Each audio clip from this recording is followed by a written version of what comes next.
সাতাশে আগস্ট। তো এই 27শে আগস্ট পশ্চিমবঙ্গের জন্য একটা খুব মজাদার কাহিনী এবং মজাদার আন্দোলন।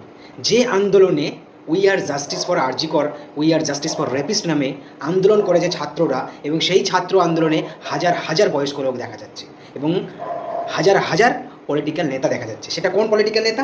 সেটা হলো সেই পলিটিক্যাল নেতা যেটা হলো পশ্চিমবঙ্গের শাসক দলের বিরোধিতা করে। আমি তার নামটা নিচ্ছি, সেটা হলো বিজেপি। তো আমি তাদেরকে বলতে চাই, যেসব সাধারণ মানুষগুলো শুভেন্দুর কথা অনুযায়ী এবং বিজেপির সেই পলিটিক্সের নেতাদের কথা অনুযায়ী আজ আন্দোলনে নেমেছো এবং কাল বাড়ি থেকে আন্দোলনের জন্য বেরিয়েছিলে কলকাতার উদ্দেশ্যে, নবান্নর উদ্দেশ্যে, এবং তাদের মধ্যে যে 103 জন পুরুষকে এবং 22 জন বা 23 জন মহিলাকে যে অ্যারেস্ট করেছে, এর জন্য দায়ী কে?